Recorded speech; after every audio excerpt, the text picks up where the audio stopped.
सो hi guys, मैं हूं निखिल और आप देख रहे हैं बसवे टेक। गाइस, भले ही मैं एक विंडोज यूजर हूं और आप भी अगर वीडियो देख रहे हैं तो मोस्ट प्रोबेबली एक विंडोज यूजर ही होंगे, लेकिन मैं आपको आज इस वीडियो में बताऊंगा 10 ऐसे रीजन कि आपको विंडोज ऑपरेटिंग सिस्टम क्यों नहीं यूज करना चाहिए। जी हाँ दोस्तों, ऐसा नहीं है कि वीडियो एक एंटी विंडोज वीडियो है, लेकिन विंडोज के क्या डिसएडवांटेज है, विंडोज ऑपरेटिंग सिस्टम के क्या डिसएडवांटेज हैं, क्या ये आपने कभी जानने की कोशिश की है?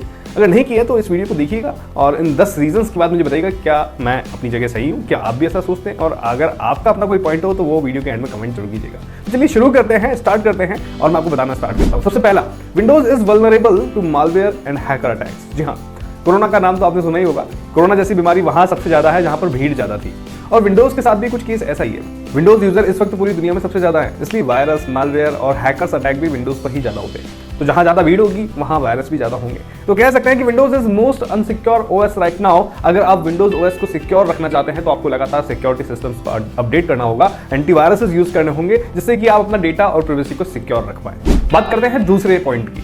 विंडोज की जो हार्डवेयर रिक्वायरमेंट है वो अदर ऑपरेटिंग सिस्टम से ज्यादा है और लगातार चेंज होती रहती है, लगातार बढ़ती रहती है। विंडोज ओएस लगातार अपने आप को अपग्रेड कर रहा है, काफी सारे ग्राफिकल एंड एआई फीचर्स अपने साथ इंटीग्रेट कर रहा है, और इन सब के लिए आपको अपना सिस्टम भी लगातार अपग्रेड करना पड़ेगा, अभी भी और आगे भी। अब विंडोज 11 ओएस के बारे में तो जानते ही, कितने सारे हार्डवेयर इस ओएस को सपोर्ट नहीं करते, तो इसलिए अगर ऑपरेटिंग सिस्टम से कंपेयर करें तो विंडोज को हाई हार्डवेयर रिक्वायरमेंट की नीड होती है। तीसरे पॉइंट की बात करते हैं, Windows is not very customisable. जी हाँ, विंडोज में आप बहुत सारी चीजें अपने अकॉर्डिंग कस्टमाइज नहीं कर सकते, खासतौर से अगर आपके पास लाइसेंस ही नहीं है, मतलब आप ट्रायल वर्जन यूज करें विंडोज का, यानी कि आपकी विंडोज एक्टिवेट नहीं है, तो आप जो चेंजेस कर पाते हैं like wallpaper change, theme change वगैरह वगैरह, तो आप वो भी नहीं कर पाते। तो Windows is not very customisable for all. अगला पॉइंट है number 4, Windows is not very compatible with other OS. ये प्रॉब्लम बहुत लोगों को फेस करनी पड़ती है जिनके पास अदर ओएस के या फिर डिफरेंट ओएस के सिस्टम है। अगर आप विंडोज की file and programs other OS like Linux और मैक में यूज करना चाहोगे तो वहां दिक्कत कहीं ना कहीं आती है फाइल सिस्टम की वजह से। मतलब आप विंडोज ही यूज कीजिए, अगर आपको विंडोज की फाइल्स यूज करनी है तो आपको कोई दिक्कत नहीं आएगी। तो ये एक इकोसिस्टम हो गया विंडोज का, हालांकि विंडोज के लिए सही है, लेकिन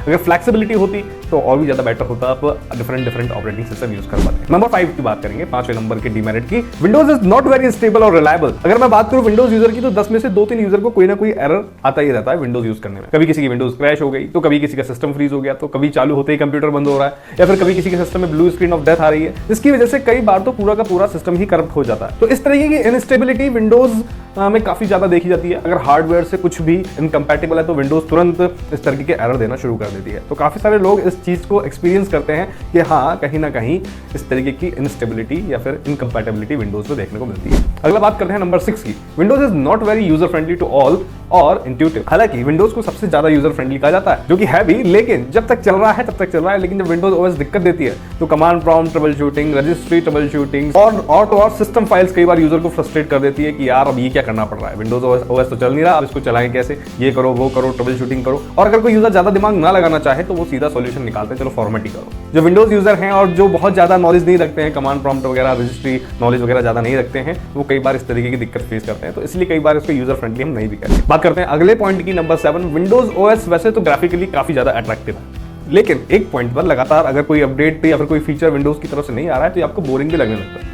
हालांकि विंडोज 11 की बात करें तो इसमें लगातार नए टूल इंटीग्रेट हो रहे हैं, काफी सारे एआई टूल इंटीग्रेट हो रहे हैं, तो ये इंटरेस्टिंग भी लग रहा है। लेकिन एक पॉइंट पर आके वही सब डेली यूज करना है, कुछ भी नया ना कर पाना, जस्ट वहीं स्टार्ट बटन पे क्लिक करना, अपना प्रोग्राम ओपन कर लेना, तो काफी स्टैटिक यूज हो जाता है विंडोज का एक पॉइंट पे जाके। लिमिटेड चीजों को यूज करने की लिमिटेशन विंडोज में एक पॉइंट पर आ जाती है, जो विंडोज ऑपरेटिंग सिस्टम को बोरिंग बना देती है। कुछ भी नया आप नहीं कर सकते, चाहे वो कमांड प्रॉम्प्ट की हेल्प से हो, चाहे वो किसी भी टूल की हेल्प से हो। हालांकि इस पॉइंट पर सबका एक्सपीरियंस अलग अलग हो सकता है, लेकिन अगर आप एक कंप्यूटर फील्ड से हैं या फिर आईटी फील्ड से हैं तो विंडोज के अलावा ऐसे कई ओएस हैं जिनमें लगातार एक्सप्लोर करने के लिए आपको बहुत कुछ मिलता है।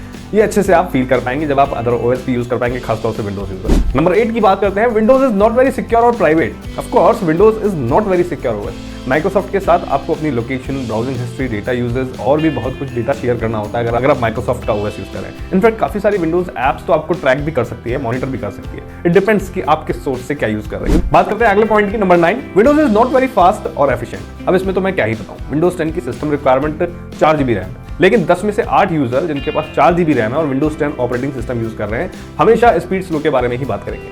इसके पीछे रीजन क्या है? हाई रिसोर्स कंजम्पशन एक ऐसी समस्या है जिससे विंडोज अभी तक जूझ रहा है, अभी तक कोशिश कर रहा है कि किसी तरीके से जो रिसोर्सेज हैं उनको कम यूज किया जाए, लेकिन ये पॉसिबल नहीं हो पा रहा। और विंडोज जितनी ज्यादा डायनामिक फीचर लाता रहेगा रिसोर्सेज को कंज्यूम तो करेंगे ही। अगर आप विंडोज ऑपरेटिंग सिस्टम को विंडोज के मिनिमम सिस्टम रिक्वायरमेंट के साथ यूज कर रहे हैं तो एक पॉइंट के बाद विंडोज अपना रंग दिखाना शुरू कर देती है और सिस्टम के सभी रिसोर्सेज को निचोड़ना शुरू कर देती है। हालांकि कोई ना कोई ट्वीक करके आप विंडोज को यूज कर पाते हैं, लेकिन कब तक? और हर कोई तो नहीं जानता ना ये सब ट्वीक करना। कहीं ना कहीं ये पॉइंट से आप सभी लोग एग्री करेंगे। अगला है number 10, Windows is not free और ओपन सोर्स। ये आप सभी लोग जानते हैं। माना कि ज्यादातर यूजर्स किसी न किसी तरीके से विंडोज को फ्री में यूज कर रहे होंगे, लेकिन सच्चाई क्या है? विंडोज फ्री तो नहीं है ना, तो यू हैव टू पे फॉर इट। इसका लाइसेंस आपको परचेज करना पड़ता है, तभी आप इसको यूज में ले सकते हैं निश्चिंत होकर। हालांकि काफी सारे ऑपरेटिंग सिस्टम लाइक लिनक्स यहाँ पर ऐसे भी हैं जिनको आप फ्री में यूज कर सकते हैं, फ्री में एक्सप्लोर कर सकते हैं। तो ये थे 10 ऐसे मेजर रीजन विंडोज यूज ना करने के। आई होप कि अगर आपसे कोई पूछेगा कि क्यों यूज नहीं करना चाहेंगे तो आपके पास ऐसे कुछ रीजंस होंगे, और अगर आपके पास इनसे डिफरेंट कुछ रीजंस हैं तो कमेंट बॉक्स में